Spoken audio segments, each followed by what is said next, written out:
Meus amigos, estamos aqui no dia de hoje, dia 21 de abril, tentando digerir ainda o que foi aquela votação de ontem no STF, né?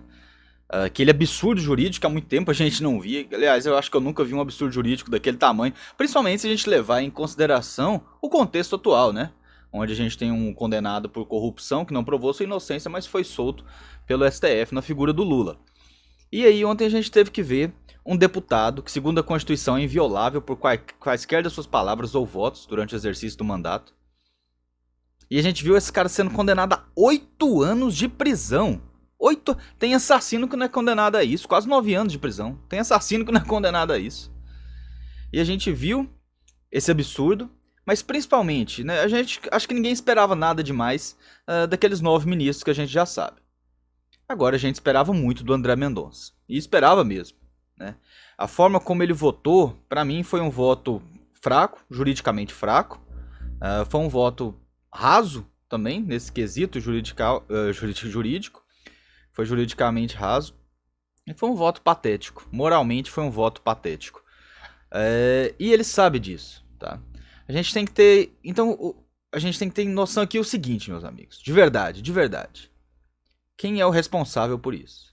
Porque eu vejo muita gente se aproveitando dessa situação para atacar o presidente Bolsonaro. E eu vou mostrar por que isso está errado.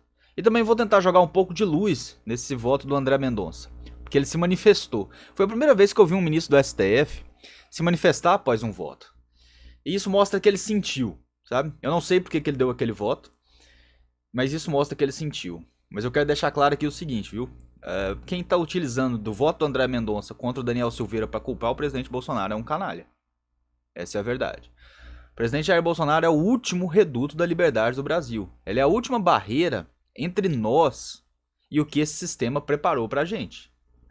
E vocês vendo essa perseguição que está acontecendo aí, vocês já têm uma noção do que eles prepararam pra gente. Pra todo mundo que não quiser conformar com a agenda deles, claro, né? Se você quiser ter seus valores, seus princípios, suas liberdades, poder adorar a Deus, poder fazer suas coisas, poder amar sua família, aí você é um alvo em potencial. E o presidente Bolsonaro é a última barreira que impede que esse sistema vá atrás das coisas que você acredita. Então, criticar, atacar o presidente Bolsonaro pelo voto do André Mendonça é uma idiotice, é uma canalice sem tamanho, tá? Então, meus amigos, vamos começar aqui.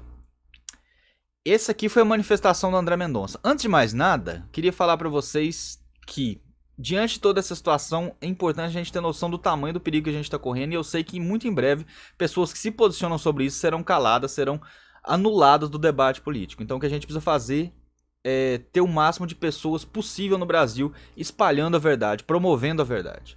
Por isso eu e o Gustavo Gaia, a gente criou um curso para vocês, o e-book está aqui embaixo. Vocês podem clicar no link da descrição ou podem clicar aqui e baixar o e-book.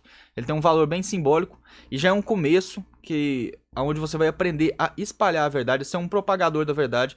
A gente vai te ensinar tudo que a gente aprendeu nesses anos aqui na comunicação e a gente vai te ensinar a fazer isso de uma forma bem prática. E é só o começo, a gente vai produzir muito mais, viu, pessoal? Porque em breve, como eu disse, todos seremos cancelados, principalmente os nomes que têm mais destaque. Então nós precisamos ter o máximo de pessoas possível fazendo isso para a verdade não ser apagada da história. Vamos lá, pessoal. Esse aqui foi o voto do André Mendonça, né? Esse aqui foi o justificativo do André Mendonça para o seu voto. Vamos para a primeira aqui. Diante das várias manifestações sobre o meu voto ontem, sinto-me no dever de esclarecer que, como cristão, não creio que tenha sido chamado, não creio que tenha sido chamado para endossar comportamentos que incitam atos de violência contra pessoas determinadas. E, como jurista, a avalizar graves ameaças físicas contra quem quer que seja. Há formas e formas de se fazerem as coisas. E é preciso separar o joio do trigo sob pena de o trigo pagar pelo joio. Mesmo podendo não ser compreendido, tenho convicção de que fiz o correto. Vamos lá, pessoal, vamos lá. Vamos começar dessa parte aqui. Ok, convicção de que fez o correto. Não, você não fez o correto, André Mendonça. Esse processo estava cheio de ilegalidades, de inconstitucionalidades. É um processo inconstitucional, tá? É um processo que nos últimos 3 anos todos esses processos, na verdade, né? A gente vem demonstrando, vários juristas, né? Juristas até mais antigos e mais experientes que você, mostrando o tanto de irregularidades que há ali, as arbitrariedades estão sendo cometidas. O advogado Daniel Silveira foi multado em R$ 10.000 por recorrer demais. Só isso aí devia ter acendido o alerta em você, viu, André Mendonça? O que você deveria ter feito aqui, né? em vez de falar que tem convicção de que fez o correto, era realmente ter feito o correto. O que você deveria ter feito, na minha opinião, né, era o seguinte: olha, eu dei uma olhada nesse processo aqui, no seu voto, você deveria ter falado isso. Dei uma olhada nesse processo aqui, tá cheio de irregularidades. Citasse umas 3 só, não precisa ser todas não que aconteceram. Citasse o fato dele ter sido, de ter inquérito aberto de ofício pelo Toffoli. Citasse o fato da relatoria não ter sido sorteada, desrespeitando o princípio da distribuição dos processos. A relatoria foi entregue ao Moraes, né? Cita o fato de que criou uma investigação permanente, sem fim, onde o crime é investigado de forma contínua. Tipo assim, não foi um crime que foi cometido, eles estão com uma investigação aberta para todo mundo criticar o Supremo Tribunal Federal e o Alexandre de Moraes achar que deve essa pessoa encaixada no processo. Citasse essas 3, falasse isso, falasse, ó, diante dessas ilegalidades que estão declaradamente, estão obviamente presentes aqui, eu decido pedir vistas. Pronto, você pede vistas. E o Daniel Silveira não é julgado ali, todos eles poderiam ler seu voto. O que você fez aqui foi avalizar um processo cheio de ilegalidades. Então vamos para a segunda parte que ele falou aqui. Diante das várias manifestações sobre meu voto ontem, sinto no mínimo dever de esclarecer que, como cristão, não creio que tenha sido chamado para endossar comportamentos que incitam atos de violência contra pessoas determinadas. Pessoal, quando eu li isso aqui eu não aguentei, tá? Eu tive que responder ele lá. Então deixei essas respostas aqui que eu quero ler para vocês, que talvez tenha sido até melhor. Falei o seguinte: como cristão, você deve buscar a justiça. Não há justiça no inquérito inconstitucional, onde a vítima é também o juiz e o acusador, entre várias outras ilegalidades. Você ignorou as ilegalidades e puniu o lado mais fraco e perseguido. Não traga Deus por meio disso. E aqui, ó. O fato é que você teve a oportunidade de se posicionar contra a opressão e a injustiça, mas preferiu ficar do lado de um grupo que mantém aberto um inquérito inconstitucional que só investiga e pune os conservadores, os mesmos conservadores que defenderam a sua nomeação. Portanto, ministro, com o seu voto o senhor ao mesmo tempo avalizou e fortaleceu uma perseguição política contra quem te apoiou e foi objetivamente contra os princípios cristãos que deveria defender. Que seu voto injusto reverbere na sua consciência pelo resto do seu mandato.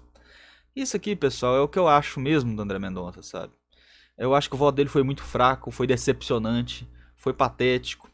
O voto do Cássio Nunes foi muito bem embasado. A outra manifestação do Cássio Nunes, né? Uma manifestação anterior sobre esse tema, onde ele discorreu ali sobre todas as ilegalidades, tudo que havia sido cometido nessa perseguição, que hoje em dia esse é um processo persecutório, né? É um processo inquisitório, talvez. Não é um processo de acusação, não é um rito processual comum. Isso aqui é uma inquisição, não é um julgamento. Então eu acho que foi muito fraca a forma como ele se posicionou. E o fato dele ter se manifestado, isso aqui mostra que... Acho que ele entendeu. Não há desculpa, não tem o que fazer. Você condenou alguém inocente. Ele condenou há menos tempo pra... Conversa. Isso foi tudo conversa. Não teria como mudar a opinião dos 9. A única forma dele trazer alguma justiça aqui seria listar as ilegalidades do processo no voto dele. E não dar o voto, claro, né? Mas listar a ilegalidade do processo na época do... No momento de fala dele, e depois pedir vistas. Pronto, é a única forma de você trazer um pouco de racionalidade jurídica ali. A verdade é essa. Mas ele preferiu ficar do lado do grupo que persegue as pessoas que o defenderam em outro momento, e deu uma das justificativas mais patéticas que a gente já viu. E para ressaltar aqui, pessoal, que a culpa não é do presidente Bolsonaro, a gente tem aqui a Paola, né? Ela é esposa do Daniel Silveira, e ela mesma fala o que eu disse aqui no começo, tá? O fato é, Daniel Silveira não cometeu crime algum. Perdão, é esse aqui que eu quero mostrar pra vocês. Só um minuto que eu vou mostrar pra vocês aqui. Em tempo, o presidente Jair Bolsonaro nada tem a ver com o voto de André Mendonça e garante que não deixou Daniel Silveira de lado. Temos cobrado da Câmara e do Senado pela omissão, pela covardia e pelo desrespeito à Constituição, tá? Então a própria esposa do Daniel Silveira tá aqui falando o que eu falei pra vocês no começo, tá? A culpa não é do presidente Jair Bolsonaro. Você não controla os votos, principalmente depois que a pessoa chega lá e é envolta pelo meio... E tá diante de um sistema que somente o presidente Bolsonaro parece ter coragem de enfrentar, tá? Você não culpa o presidente Bolsonaro pela atuação dessa. Do contrário, você vai estar retirando a única barreira que te ainda garante um pouco de liberdade nesse país. Aí você vai ver de verdade o que é sofrer, tá? Então, pessoal, muito obrigado quem acompanhou. Não esqueça de se inscrever no canal. Curta, compartilhe, se inscreva, mande esse vídeo para seus amigos. Vamos fazer o canal crescer enquanto a gente puder, né? E não se esqueça de baixar o e-book. O link tá aqui no banner, no izinho aqui, ou na descrição. Você vai ter acesso a muito conteúdo e a gente vai produzir muita mais coisa aí para você se tornar um propagador da verdade e juntar-se a nós nessa missão. Um grande abraço, fiquem com Deus e até a próxima.